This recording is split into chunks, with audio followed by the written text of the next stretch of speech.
Sekali lagi, mohon maaf, saya bukan ingin menjatuhkan masalah Qasim, bukan. Tapi ingin meluruskan. Sama seperti saya bersikap meluruskan si Susila. Saya ingatkan, si Susila hati-hati loh. Dia malah makin parah. Ya sudah, saya lawan kalau begitu. Karena ada menyesatkan. Saya punya naluri, punya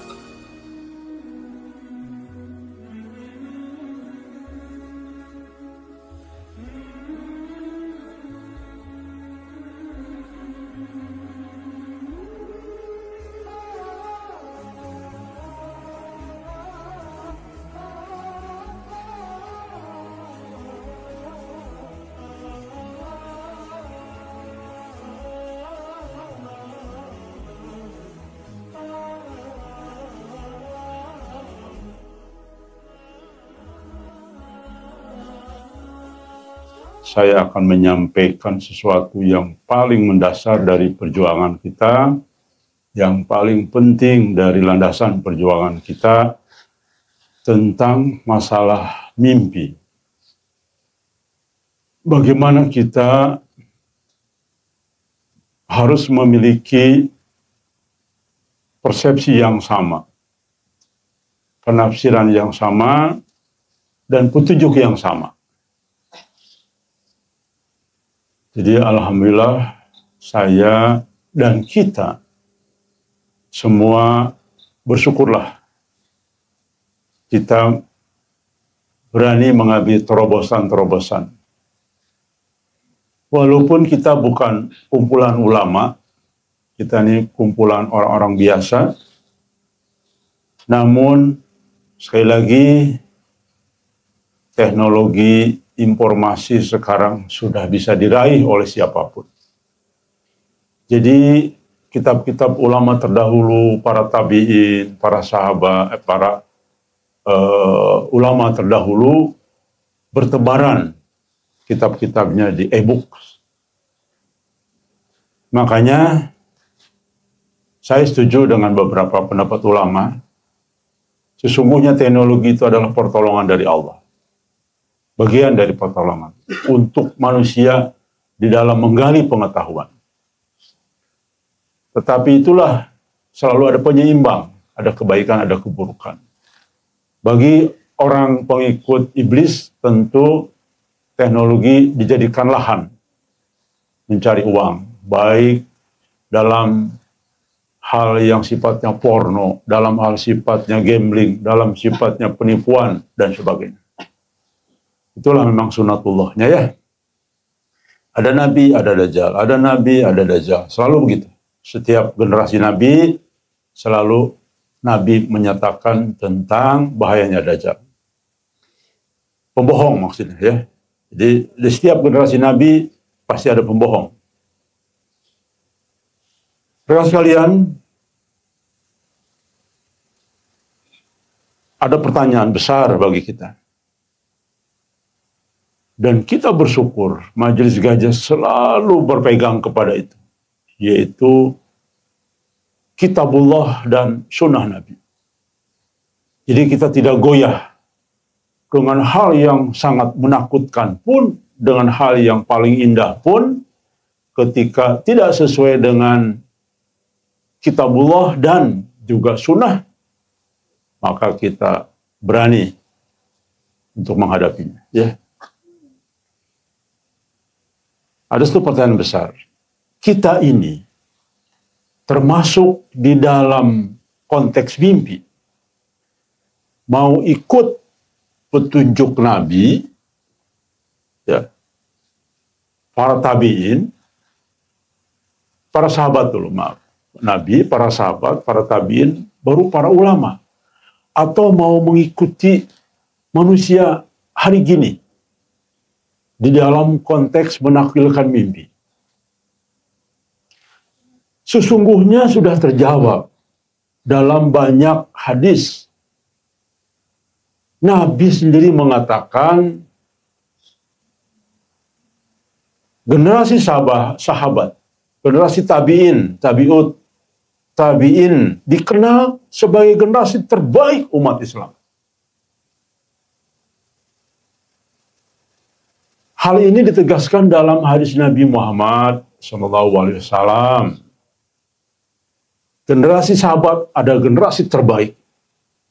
Sebaik-baiknya manusia adalah generasiku. Kemudian mereka, setelah mereka, yaitu para tabi'in.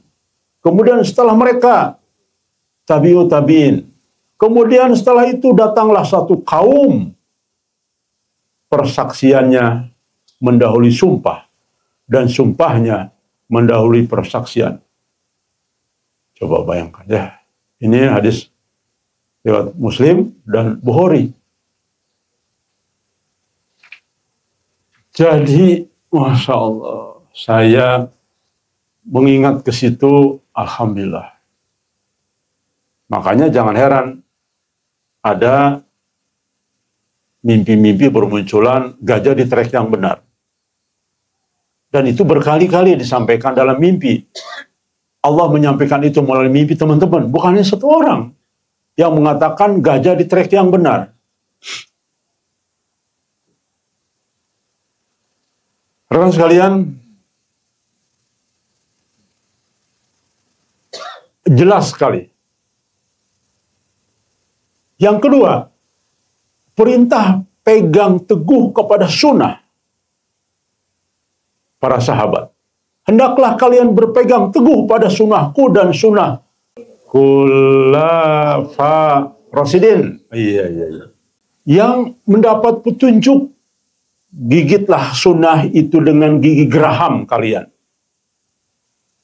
Peganglah erat-erat maksudnya. Dan jauhilah perkara-perkara yang diada-adakan karena setiap bidah adalah kesesatan. Ini dalam hadis riwayat Daud dan juga Tirmizi. Ini juga termasuk sahih. Di dalam menafsirkan mimpi pun sepertinya tidak ada toleransi. Apalagi mimpi itu adalah kabar kenabian. Jika salah kita menafsirkan, tidak memenuhi syarat-syarat penakwil, seorang penakwil, maka itu jadi salah dan bisa menjadi fitnah bahkan. Maka sebelum saya baca ini, saya bacakan ini, alhamdulillah keputusan kita benar. Keputusan tim penyusun master plan mimpi, setelah berunding dengan saya, kita mengambil berbagai macam kitab-kitab para tabi'in dan ulama. Menggunakan tabi'in Ibnu Sirin dan awal generasi ulama awal, yaitu Ibnu Khaldun, sebagai pembanding. Kenapa demikian? Karena memang betul bahwa Ibnu Sirin tidak menulis, mengarang sebuah kitab penafsir. Tapi ini disusun oleh para muridnya berdasarkan pernyataan lisan. Mirip seperti penyusunan sebuah hadis. Kita lihat, karena ada juga yang menggugat. Ya, kepada saya ada yang menggugat. Kang, kitab Ibnu Sirin kan tidak membuat buku. Kenapa kita yakin itu benar? Coba bayangkan, beraninya. Ada seorang yang mengatakan itu. Menurut saya itu sangat berani loh. Kurang ajar betul loh. Ya. Pertama, dia menganggap ulama-ulama kita di seluruh dunia itu bodoh semua. Maka mengapa semua orang mengambil kitab Ibnu Sirin? Kan dia anggap bodoh semua berarti. Karena yang menggunakan Ibnu Sirin bukan gajah aja, ulama terdahulu juga. Seolah tidak tahu riwayat gitu. Mereka tahu semua. Ini yang ngomongnya anak muda yang, Masya Allah. Saya kadang-kadang, ya Allah, ini orang berani gitu ya. Padahal yang paling dikenal, tertinggi urutannya di dalam orang menafsirkan mimpi, ulama-ulama terkini, ulama-ulama kontemporer sekarang, mayoritas merujuk kepada Ibnu Sirin. Mereka tahu sejarah Ibnu Sirin tidak membuat buku, tapi murid-muridnya. Ya. Rekan sekalian, yang kedua, mengapa ulama masih juga menggunakan Ibnu Sirin? Karena sesuai dengan landasan Quran dan hadis. Sama persis ketika kita ternyata penafsiran Ibnu Sirin ada di program GPT. Loh, ada ternyata. Nah, lalu kita bandingkan dengan kitabnya yang sistem model Ibnu Sirin. Dan ternyata cocok. Ya ulama dulu pun begitu, tidak bodoh. Masa ulama-ulama terdahulu bodoh, sampai hari ini bodoh? Seolah-olah kitab Ibnu Sirin diabaikan. Walaupun tahu semua sejarah itu, tidak ada yang tidak tahu sejarah itu. Bahwa Ibnu Sirin sendiri tidak menciptakan buku, tapi mengajarkan kepada murid-muridnya. Dan murid-muridnya lah yang menyusun apa yang disampaikan Ibnu Sirin. Landasannya adalah Ibnu Sirin selalu menekankan kepada para pengikutnya harus berlandaskan Quran dan hadis. Ya. Kemudian menghindari mengajarkan ilmu takwil tanpa ilmu. Bahkan Ibnu Sirin menegaskan penakwil itu harus syaratnya berat. Menguasai Quran, bayangkan. Makanya yang pertama ketika saya tahu ini semua, saya pertama minta ampun. Ya Allah, saya mohon maaf, saya tidak tahu dan hari ini baru tahu. Bukan hari ini ya, sebulan yang lalu setelah tahu ini semua, saya memohon maaf ya Allah, ya, telah menayangkan takwilan-takwilan dari penakwil yang tidak menguasai Quran dan hadis. Ya. Makanya kita terbuka. Memang manusia sedang dalam belajar itu ada kesalahan-kesalahan, tapi kita harus akui kesalahan itu ya, dan kita perbaiki. Makanya kita putuskan. Karena begini, saya pun sudah lama sebetulnya berpikir, kenapa ya hasil takwil 3 orang para penakwil kita kok beda-beda. Yang ini begini, yang itu misalkan menurut Mas siapa dulu, Tantowi, siapa? Awal-awal tuh Mas Tommy Al-Banjari.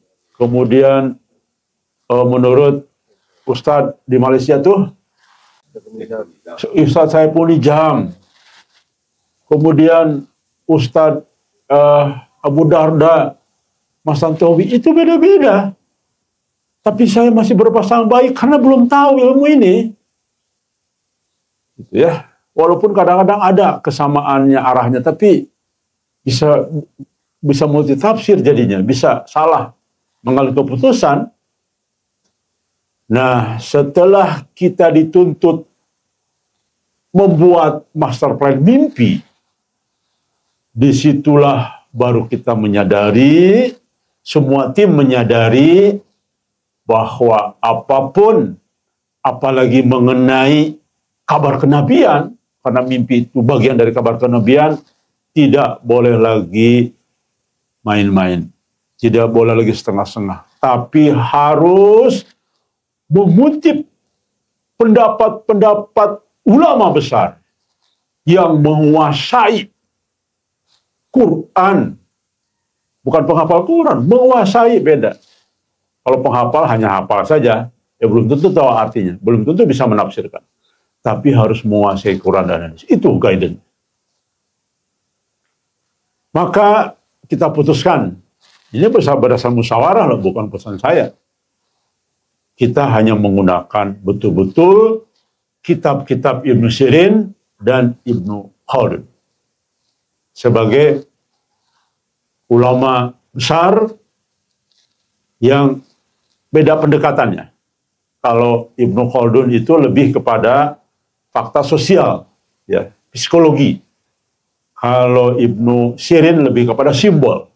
Nah, ini bagus nih, perpaduan bagus yang saling mengisi. Ternyata betul, hasilnya hampir sama loh. Walaupun pandangan ulama ini dari sisi yang berbeda, tapi ternyata kita sadar hasilnya hampir sama. Masya Allah. Alhamdulillah. Saya sangat amat bersyukur kepada Allah. Dan bertepatan dengan itu, ternyata Allah bermudah ini semua. Bayangkan, saya tidak terbayang, jika manual kita melihat selalu kitab Ibnu Sirin, atau kitab Ibnu Khaldun, melalui e-books, bisa-bisa menyusun master plan mimpi ini selesai setahun ini. Saya dulu tidak terbayang, waduh. Makanya saya dalam keadaan bimbang. Sementara ini sangat mendesak waktu. Harus segera diserahkan kepada pemerintah, kepada petinggi, kepada semua kedubes negara-negara Islam, dan banyak lagi yang harus kita serahkan. Sementara penyusunan masalah mimpi masa harus tahun? Kalau manual, Masya Allah, tiba-tiba bayangkan, dalam keadaan pikiran saya harus mengambil keputusan, ini gimana ya caranya, Masya Allah. Walaupun 6 orang kayaknya nggak keburu tim ini. Tiba-tiba anak saya kalau nggak salah ya ngomong, ini kok ngapain manual? Kan bisa bertanya ke AI. AI. Akhirnya kita coba cari tahu dan kita tanya AI yang terbaik, ternyata yang berbayar, lalu benar ternyata. Masya Allah. Di AI yang terbayar, yang berbayar itu lengkap. Termasuk kitab-kitab penafsir ulama terdahulu. Ulama awal-awal. Lengkap ternyata. Jadi kita mau nanya versi yang mana? Dijawab. Dan ternyata sesuai banget. Masya Allah. 100% sesuai dengan isi kitab. Baik Ibnu Sirin, Ibnu Khaldun. Masya Allah. Ya karena ternyata memang AI itu ya mengambil datanya dari kitab Ibnu Sirin. Dan berbagai pertimbangan lain. Rekan sekalian, itulah ketika kita berusaha, Allah selalu menolong kita pada detik-detik kita perlukan. Sehingga tidak perlu setahun 2 tahun nih menyusun. Cukup hanya waktu itu target 1 bulan. Walaupun terlambat ini, sudah terlambat 2 minggu, karena kita masih belajar meyakinkan dulu, mengedit dulu terjemahan mimpi Qasim. Karena ternyata banyak terjemahan mimpi Qasim itu tidak sesuai dengan bahasa Urdu dan bahasa Inggris. Diterjemahkan ke Indonesia. Kadang-kadang masih menggunakan bantuan apa? Bantuan apa? Translate. Jadi banyak keliru. Jadi kami sangat merasakan semua perjalanan majelis Gajah itu seolah terasa betul pertolongan Allah tuh. Di semua setiap peristiwa, setiap apapun, alhamdulillah. Ini pun peristiwa yang sangat besar menjadi landasan penting menyusun master plan mimpi. Ternyata Allah bantu. Sehingga tidak perlu harus tahun menyusun itu.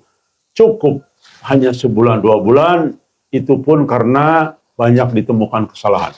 Contoh begini ya. Orang yang berbeda jalan di dalam mimpi Qasim.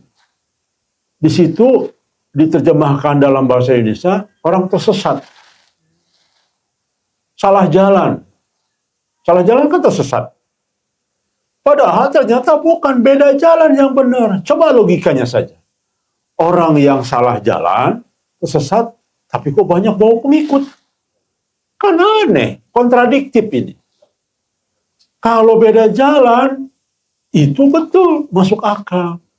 Dan ternyata Qasim menjelaskan langsung kepada saya dan Paris, benar. Jadi, oh bukan sesat, bukan salah jalan. Qasim bilang, saya melingkar, jalan menuju tujuan yang sama. Orang ini lurus tapi menanjak, penuh dengan resiko dan tantangan. Kalau saya cari aman. Nah, itu yang benar. Beda jalan. Dan orang ini membawa banyak orang dan mengenal Qasim ketika ketemu.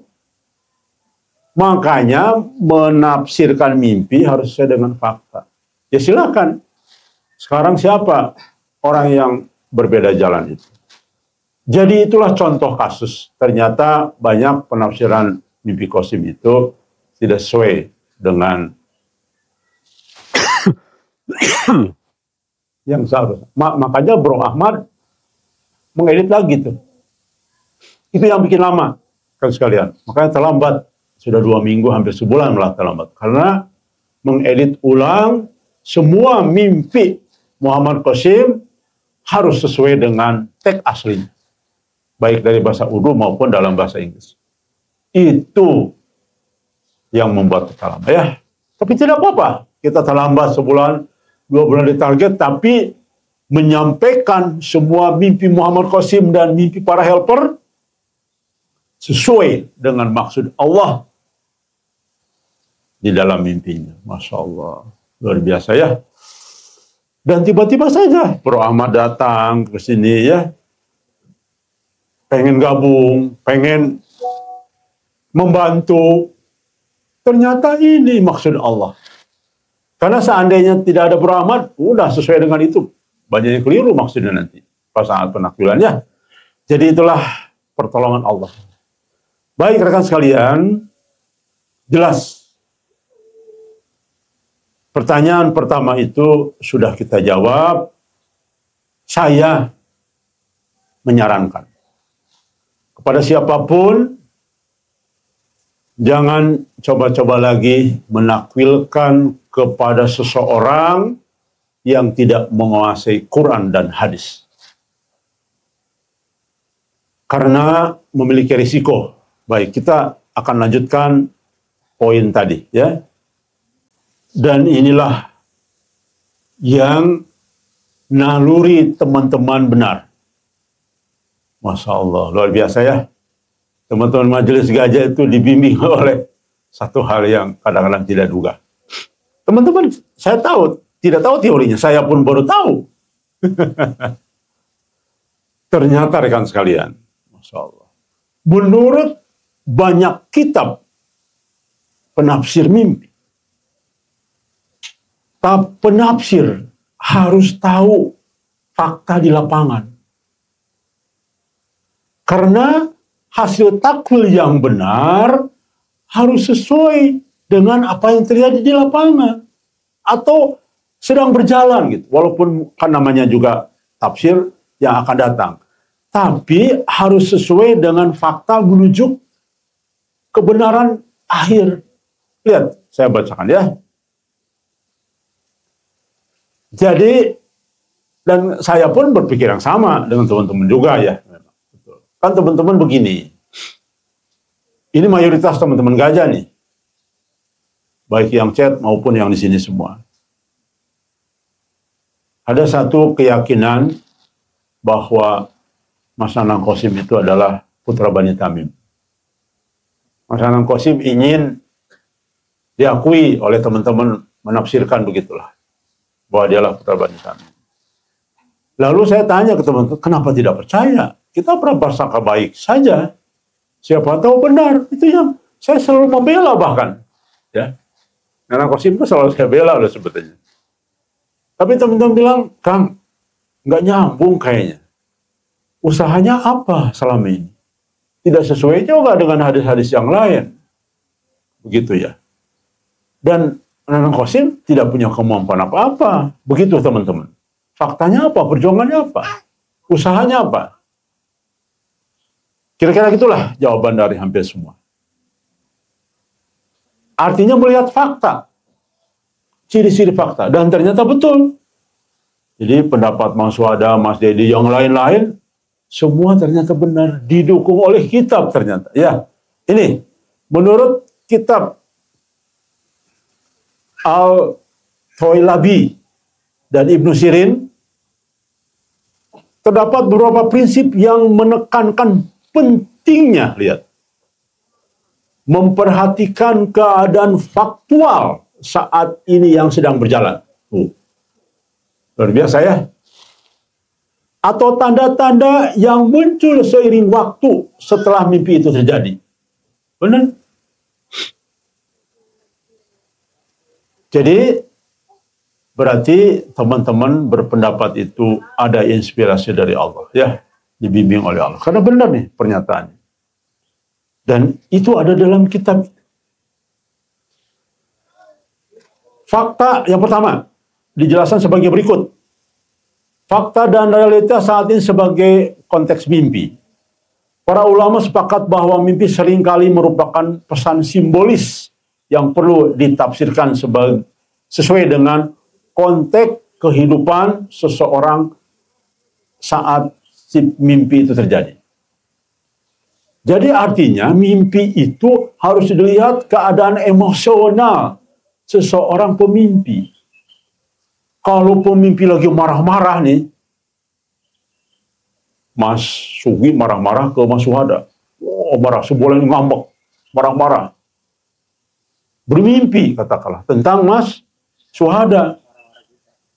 Bukan. Mimpi simbol. Itu dipengaruhi ternyata. Dan itu benar. Ya, ini menurut kitab-kitab ulama. Ya. Jika seorang pemimpi dalam kondisi spiritual yang baik, mimpinya bisa mengarah kepada petunjuk dan kabar gembira. Sebaliknya, jika sedang dalam keadaan bermasalah hidupnya, lagi susah, lagi miskin, lagi kelaparan, apapun lah ya, mimpi bisa menjadi peringatan atau arahan untuk memperbaiki diri, atau itu bagian dari apa? Bukan. Dari bunga tidur.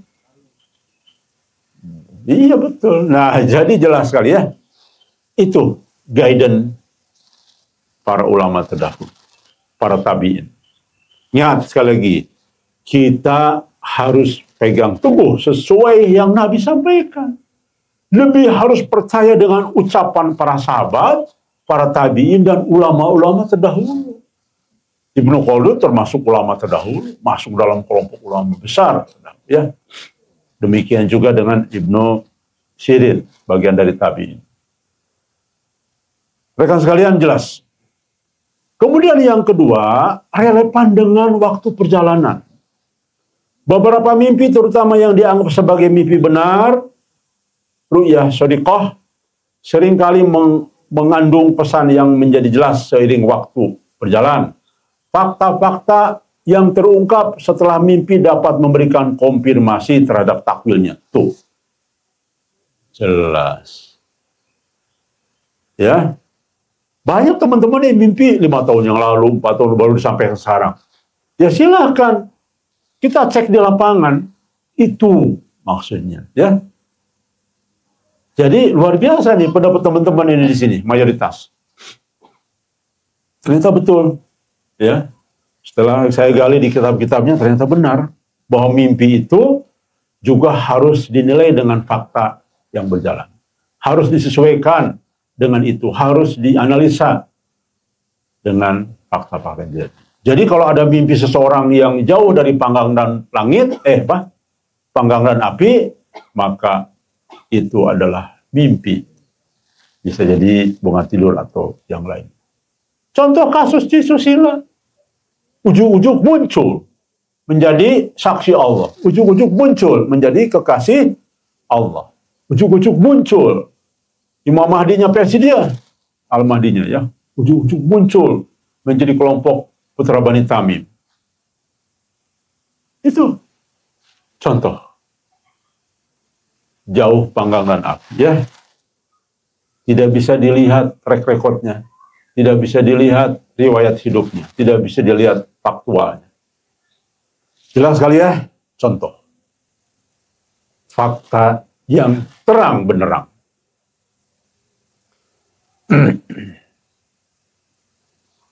Pendekatan ulama dan penyesuaian takwilnya. Para penafsir mimpi sering menyesuaikan tafsir dengan kondisi pribadi pemimpi, tanda-tanda dalam kehidupan yang nyata pemimpinya seperti apa. Kemudian hadis tentang mimpi dan fakta mimpi. Tuh, selalu dikaitkan dengan fakta loh ini. Ada dalam sebuah hadis riwayat Abu Dawud dan Ahmad. Di dalam hadis dikatakan, mimpi itu tergantung bagaimana ditafsirkan. Jelas ya? Jadi, silakan ada orang yang menafsirkan dengan hawa nafsu. Sudah jelas kitab-kitab para tabi'in dan ulama besar, syarat penakwil itu menguasai Quran dan hadis. Tapi ada yang belum menguasai, lalu berdasarkan insting menafsirkan. Ya sudah, silakan. Jalannya jadi tersesat. Ya. Dan ada orang yang menafsirkan berdasarkan kitab-kitab ulama terdahulu. Insya Allah ini yang selamat. Jadi tadi, mimpi itu tergantung bagaimana ia menafsirkan. Hal ini menunjukkan bahwa penafsiran mimpi terikat pada kebijakan dan pengamatan fakta. Tuh, Masya Allah. Alhamdulillah. Ya Allah. Berarti luar biasa nih, teman-teman Gajah ini. Saya tuh, rekan sekalian, ini tanya saksi-saksi rumah di sini ya. Rekan di rumah. Saya tuh kadang-kadang masih berprasangka baik terus dengan saya tuh panjang prasangka baiknya. Tapi teman-teman bilang, nggak akan lah. Nggak nyambung. Saya bilang, prasangka baiklah. Seseorang itu mimpi kan bagus-bagus, indah-indah bagus. Tapi faktanya Kang, kami amati beda gitu. Ternyata benar teman-teman menyampaikan ini. Masya Allah ya, luar biasa. Allahu Akbar ya. Jadi teman-teman ini para wali ini sebetulnya. Wali majedub. Sudah tahu. Padahal belum baca hadis saya. Belum baca kitab-kitab ulama penafsir dulu. Prinsip penting. Tuh, bahkan ini. Poin kelima. Fakta dan tanda-tanda adalah petunjuk. Lihat. Takwil mimpi menjadi lebih akurat. Ini saya kutip kalimatnya. Langsung nih. Jika ada kesesuaian antara simbol dalam mimpi dan fakta dalam kehidupan nyata. Masya Allah. Benar teman-teman ini. Pemimpi mampu melihat bagaimana peristiwa dan pengalaman hidupnya mencerminkan simbol dalam mimpinya. Jadi poin pertama tadi itu. Sangat telak sekali ya. Baik. Kalau Muhammad Qasim sangat amat akurat sesuai. Karena kita tahu Al-Mahdi harus diislah. Berarti betul Al-Mahdi itu memang orang yang tidak memahami banyak hal. Orang yang banyak dosa. Banyak kesalahan. Itu sesuai tafsir para ulama loh. Apa arti bisa? Sesuai berarti dengan fakta. Kalau Muhammad Qasim pinter, justru tidak sesuai. Setuju tidak? Ya. Itu, saudara-saudara. Masya Allah. Ya, dahsyat. Beruntunglah kita, ya, diberi pengetahuan ini. Sesuai justru. Ya. Baik. Makanya lucu nih, siapa namanya? Mas Dedi, yang ngaku-ngaku saya Putra Bani Tamim di Kisah apa? Al-Haris, siapa itu namanya? Ya, Ahmad Susairi itu. Geli lihat. Bikin brosur sendiri, ngaku sendiri. Sayalah Putra Bani Tamim itu. Katanya, kalau pemuda itu muda usianya, itu kan on itu. Padahal dalam teks hadis Quran itu yang disebut dengan pemuda itu penegasan bagi seorang laki-laki, bukan usia, ya. Ini geli, itu lihat coba bayangkan, berani ya, hebat. Ahmad Susairi salut saya. salut terhadap ketebalan mukanya gitu. Tamu kita juga kan. Jadi nggak tahu diri. Apa perjuangan Putra Bani Tamim dia? Nggak ada bukti apa-apa ya. Cuman hayalan-hayalan saja. Kasihan jadinya ya. Masya Allah, luar biasa. Dan berani nyebarin brosur itu di mana-mana itu saya lihat. Saya nggak pernah lihat langsung, tapi teman-teman screenshot semua itu ke saya. Kang, ini ternyata kita menemukan Putra Bani Tamim, Kang. Siapa? Ahmad Zuhairi. Sambil ketawa. Oke ya? Berarti betul, rekan sekalian. Nah lagi, gajah sekarang harus pegang dengan kitab-kitab pernyataan-pernyataan manuskrip-manuskrip para tabiin dan para ulama. Agar kita tidak salah jalan. Mengikuti perintah Nabi. Ikuti aku. Generasi berikutnya siapa? Para tabiin. Generasi yang terbaik itu aku dan para sahabat. Lalu tabiin. Masya Allah. Nah, Ibnu Sirin itu tabiin loh. Dan yang nyusun buku, menyusun sesuai pernyataan-pernyataan Ibnu Sirin. Itu sejarahnya. Wah kan udah meninggal. Gak usah dipercaya kan? Loh, kalau gitu Anda gak usah percaya hadis semua. Lah iya dong, hadis juga. Dari pernyataan-pernyataan dari mulut ke mulut kok. Bodoh orang itu. Super bodoh. Kemakan diri sendiri. Ya.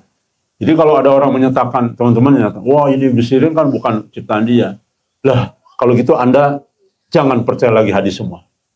Karena hadis pun dari tradisi mulut ke mulut, di cross check, ini benar nggak, ini betul nggak, ada pernah ketemu nggak, atau katanya, itu dicek. Makanya banyaklah hadis yang dibuang karena tidak sesuai. Ya, jelas. Oke. Nah, ini lihat. Sebaliknya, jika mimpi ditafsirkan tanpa mempertimbangkan fakta atau tanda-tanda nyata, ada risiko takwil tersebut menjadi spekulatif, tidak relevan, dan hanya berdasarkan hawa nafsu. Dahsyat, ngeri ya. Makanya, rekan sekalian, alhamdulillah ya Allah, kita setiap badat tahajud kita selalu minta ampun kepada Allah. Saya pun juga setelah sadar ini saya minta ampun, ya Allah, maafkan hamba yang memutuskan untuk ditakwilkan kepada orang-orang yang tidak menguasai Quran dan hadis. Tapi rasanya ada ketenangan batin juga. Dulu kan tidak tahu ini, masalah ini. Saya tidak membaca langsung, tidak menganalisa, tidak mendalami ini. Saya percayakan kepada penakwil. Ya, mudah-mudahan Allah mengampuninya ya. Dan kita masih punya sempat memperbaiki semua. Dan ternyata di detik terakhir, pada saat penyusunan master plan, Allah kasih peluang yang dahsyat. Karena jangan lupa, ini ada yang mengatakan AI itu adalah Dajjal. Ya kalau begitu, Anda tidak usah menggunakan teknologi semua. Bayangkan, dia ngomong-ngomong Dajjal, tapi juga dia pakai laptop. Pakai HP lagi. Nanya-nanya hadis pakai HP lagi. Coba, ini kan menjilat ludah sendiri. Baca semua pernyataan ulama besar. Silahkan. Menggunakan teknologi itu adalah harus kita syukuri. Bahkan nanti jangan lupa, ini kepada yang mereka bilang dajjal. Gampang bicara, semua dikaitkan, hati-hati juga. Kalau tidak ada petunjuknya mubasyirat, jangan mudah. Kalau gajah ngomong grup Unidia itu gajah, ada mimpinya. Bukan hawa nafsu. Saya tidak pernah menyampaikan sesuatu berdasarkan hawa nafsu. Selalu saya merujuk kepada hadis, Quran dan mubasyirat.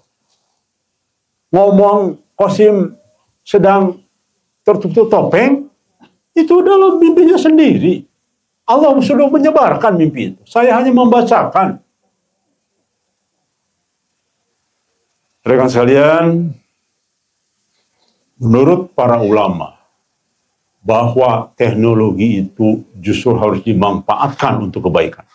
Coba bayangkan, kalau YouTube tidak ada, kalau program-program tidak ada, masyarakat di pedesaan yang tidak pernah ketemu dengan ustadz-ustadz utama, bisa nggak mendengarkan itu?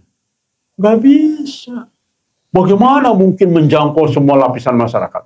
Maka dipermudah dengan handphone. Makanya handphone hati-hati, penggunaannya harus bijak. Kalau dimanfaatkan untuk kebaikan menjadi dahsyat. Bayangkan, menafsirkan, menyusun master plan mimpi, saya katakan, bisa 2 tahun baru selesai. Sudah terlambat. Tapi dengan AI, sekali lagi yang berbayar ya, yang lebih dijamin, karena kita udah cross-check antara bayar dan tidak bayar, gimana diadu. Ternyata betul. Banyak kelemahan yang tidak bayar berkelemahan. Wajarlah. Oh, gratis mau selamat. Gratis mau selamat. Oke. Jelas ya. Jadi di dalam mimpi Muhammad Qasim pun nanti umat Islam akan jaya dengan teknologi itu. Kalau begitu Anda juga mengingkari. Kalau bilang AI itu dajjal, berarti Anda mau mengatakan sistem yang akan diterapkan Qasim untuk memanfaatkan teknologi canggih berarti dajjal. Anda kemakan ludah sendiri. Hati-hati berpendapat ya. Jadi rekan sekalian, itulah justru di zaman Qasim canggih-canggih nanti teknologi. Di zaman perang dengan dajjal itu teknologi sedang canggih-canggih. Bahkan Qasim banyak cerita ketika saya 6 bulan, hampir semua dengan teknologi nanti. Bekerja itu. Kan bagus tuh. Ya, jelas. Baik. Ada dalam mimpinya dalam Qasim sendiri yang berjudul Buku dari Muhammad Qasim. Ini teman-teman belum baca kayaknya. Mimpi ini tanggal 30 bulan 9 tahun 2003. Jadi sudah kenal dengan Muhammad Qasim dan perjuangan. Saya, Nanang Qasim, bermimpi bertemu dengan Muhammad Qasim. Beliau menghampiri saya sambil memberi sebuah buku yang cukup tebal, setebal Quran katanya. Beliau berkata, buku ini buat kamu. Jadi Muhammad Qasim kepada Nanang Qasim, buat kamu.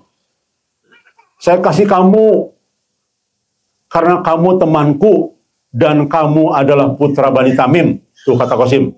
Dalam mimpinya Nanang Qasim, bukan dalam mimpi Muhammad Qasim. Oke ya. Kan hebat kan mimpinya? Keren.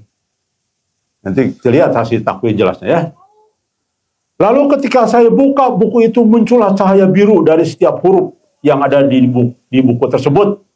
Cahayanya memancar ke atas dan menyebar ke segala arah sekitarnya sampai menyilaukan mata. Dahsyat ya mimpinya. Lalu saya tutup kembali buku tersebut, namun cahayanya masih tetap terlihat dari salah-salahnya. Dan saya lihat Muhammad Qasim tiba-tiba sudah pergi ke arah pegunungan bukit, melanjutkan perjuangannya melawan musuh-musuh dengan cahaya di jarinya. Sedangkan saya seperti pergi ke arah terbitnya matahari. Ya, luar biasa ya. Sejak saat itu saya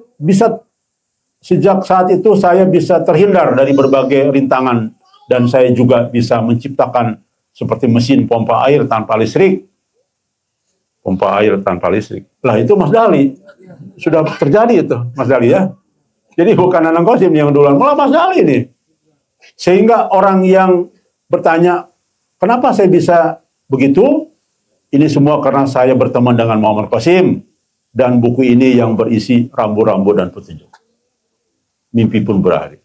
Rekan sekalian, kalau ini ditafsirkan oleh yang tidak menguasai Quran dan hadis, maka betul, wajar. Al-Mahdi loh yang ngomong, walaupun dalam mimpinya. Kamulah putra Bani Tamim. Betul, pasti akan menafsirkan begitu. Ya, makanya jangan heran, tiba-tiba siapa? Mas penafsir itu, Mas Tantowi mengatakan, Kang, ternyata sekarang saya berubah nih. Jadi ternyata putra Bani Tamim itu Mas Nanang Qasim.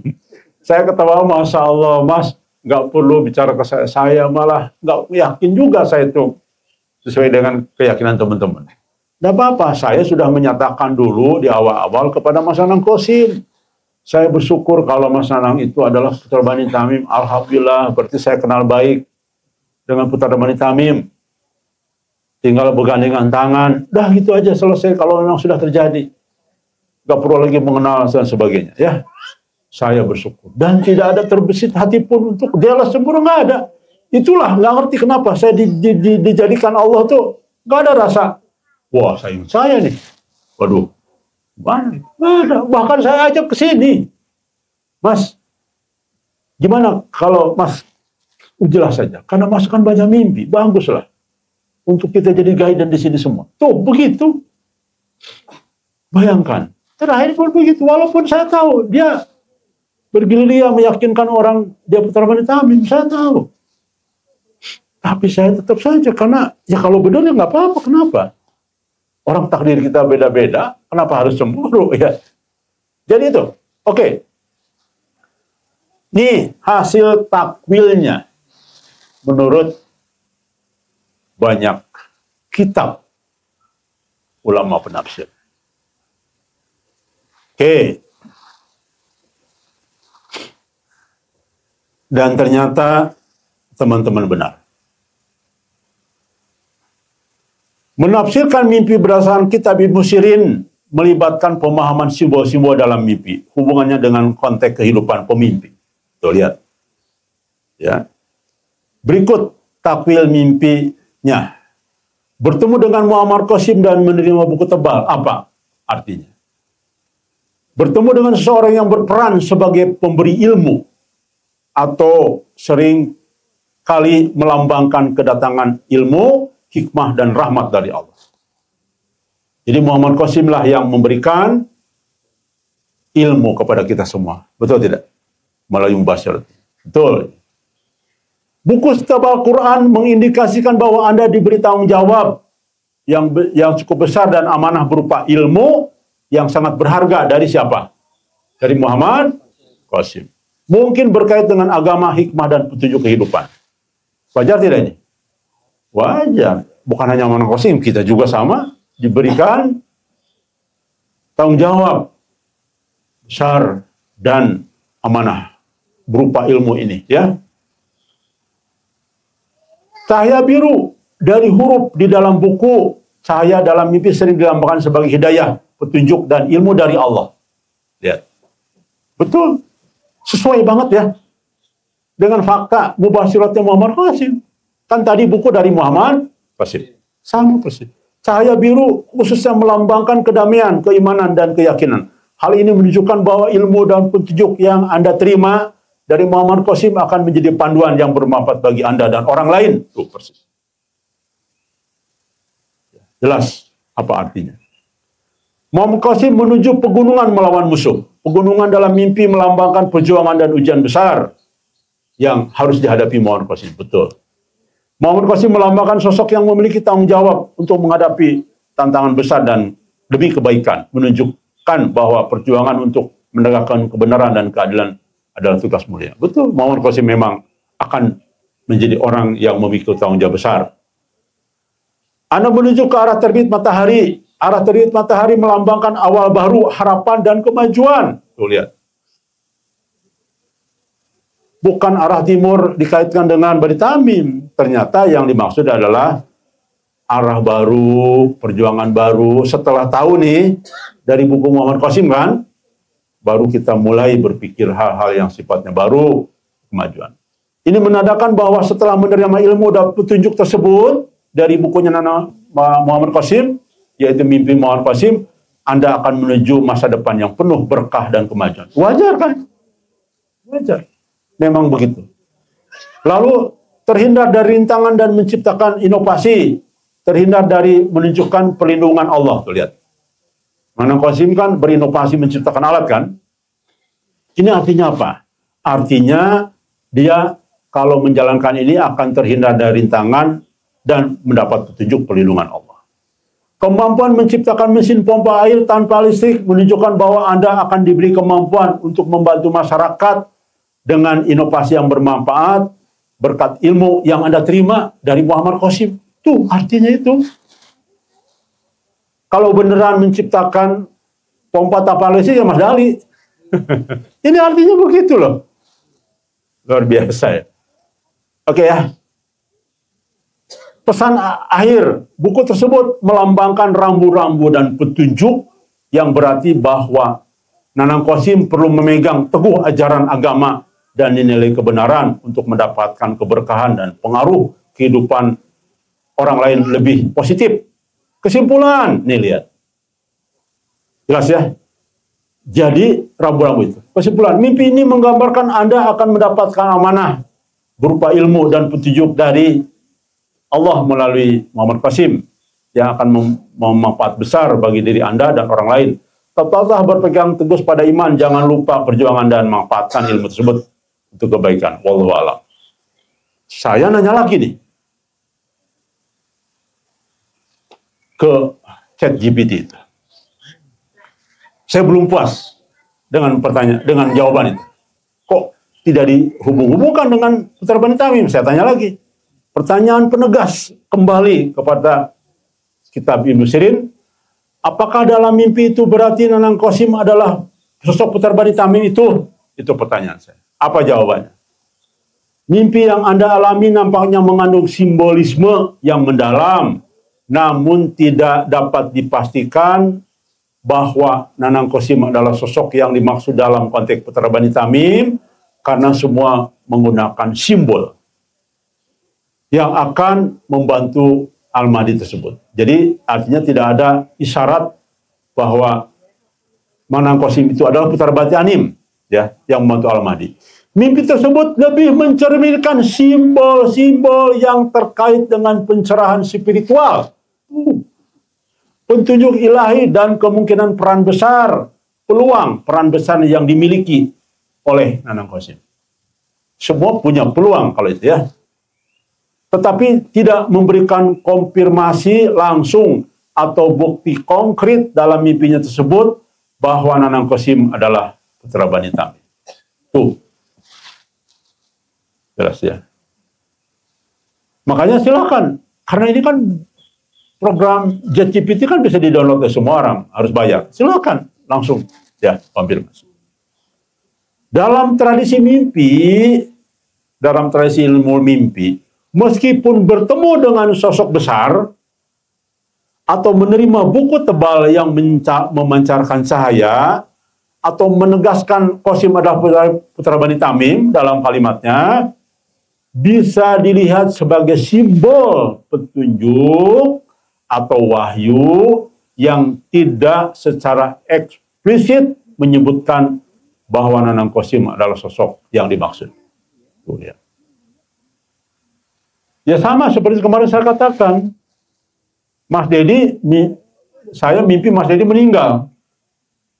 Wah, di kuburan, nangis-nangis semua.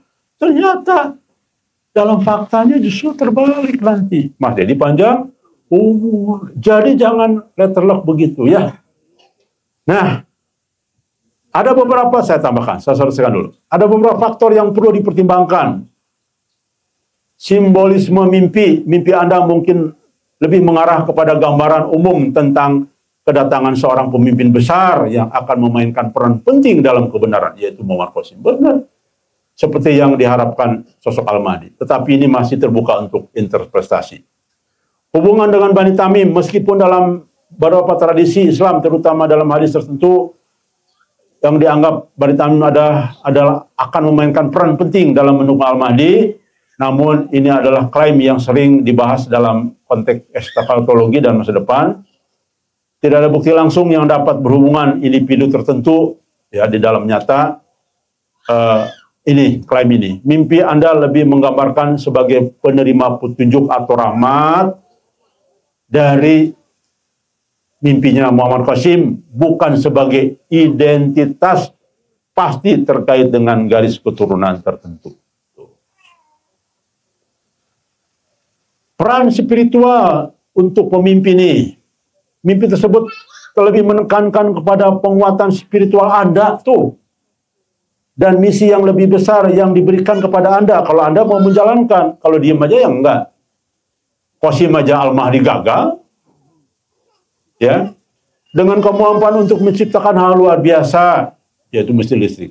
Mendapat cahaya, sudah Anda mendapat nih buku mimpi Qasim banyak nih. Bisa berarti Anda memiliki peran dan perjuangan besar, tetapi bukan berarti Anda adalah putra Bani Tamim yang dimaksud. Tuh, jelas ya, hasil takwil. Kesimpulan, meskipun mimpi tersebut mengandung simbol-simbol yang bisa mengarahkan pada pemahaman tentang pertolongan besar yang datang di masa depan, tidak dapat dipastikan bahwa Nanang Qasim adalah putra Tamim atau sosok yang membantu Al-Mahdi. Mimpi itu lebih berkaitan dengan peran spiritual dan pencerahan yang diberikan kepada Anda, Nanang Qasim, untuk menjalani hidup dengan tugas dan misi tertentu yang tidak terlepas pada identitas dan keturunan tertentu. Jelas. Intinya nasihat malah, dan ini hal yang biasa, memang bukan Nanang Qasim saja. Ini untuk nasihat pribadi. Makanya benar kata Bro Ahmad, betul banget. Saya baru sadar. Bro Ahmad benar jelas. Wahai para punya pemimpi, jangan Anda aktif menyebarkan mimpi Anda. Mimpi itu bisa jadi pribadi dan salah tafsir orang nanti. Menyesatkan orang kalau tidak tahu takwilnya. Boleh di-share kepada yang memang contoh gajah. Gajah mau membuat master plan mimpi. Dari banyak pribadi-pribadi ini bisa disatukan menjadi petunjuk. Nah, silahkan. Tapi jangan diumbar, apalagi ada perasaan supaya orang memperhatikan saya lah Bani Tamim itu. Dan teman-teman di sini sudah ngomong kepada saya. Juga Dewan Penasihat sudah ngomong. Kayaknya Nanang Qasim ini ingin dilihat apa? Diakui orang, betul. Ini pernyataan teman-teman loh, bukan saya. Nanang Qasim itu indikasinya ingin ada pengakuan dari kita. Begitu, betul. Bahkan saya pernah mengatakan Mas Nanang Qasim, Masya Allah. Kalau Mas Nanang Qasim betul pernah alhamdulillah.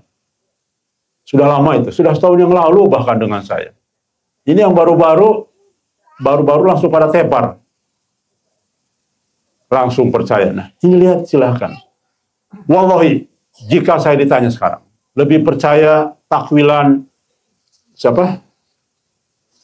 Mas Tantowi, atau Sulaiman Haji, atau Ustaz Abu Dada, dan yang lainnya, maka sudah saya nyatakan sejak sebulan yang lalu, setelah tahu ini semua, saya 100% lebih percaya kepada kitab-kitab ulama-ulama terdahulu. Bahkan kita tidak main-main menafsirkan itu. Saya menggunakan 3 sekarang penakwil ulama besar, penakwilnya untuk konfirmasi benar nggak? Karena ternyata beda memang sudut pandangnya. Oh iya betul ya, kitab ini sudut pandangnya, tapi ternyata sama, sejalan, kesimpulannya sama. Luar biasa ya. Baik, saya umumkan saja demi kebaikan. Wallahi, tujuannya hanya satu. Tidak ada unsur pribadi. Tapi demi kebaikan bersama, demi kelurusan di dalam dasar perjuangan. Kita kan dasar perjuangannya mimpi. Petunjuk untuk melangkah itu kan mimpi. Walaupun dasar perjuangan, paling dasar Quran dan hadis. Tapi dalam melangkah, lebih real, lebih detail ada di dalam mimpi. Maka pada pagi ini saya nyatakan, saya sarankan, saya himbaukan. Menggunakanlah takwil mimpi menurut kitab-kitab ulama terdahulu. Karena pertama memenuhi syarat. Yang kedua, Nabi sudah mengatakan, kalian sudah jelas aku sampaikan yang terbaik itu manusia-manusia yang bersama denganku, selevel, sederajat, sejaman. Lalu setelahnya para tabi'in, ingat Ibnu Sirin, para tabi'in itu masuk tabi'in. Ibnu Khaldun itu ulama juga yang setelahnya itu, generasi-generasi awal juga. Bahkan kitabnya sudah diakui dunia, bahkan jadi rujukan para ulama saat ini. Maka layak, wajar pemikirannya, ya. Dan ingat, syarat penakwil banyak bertebaran dalam kitab-kitab. dalam hadis.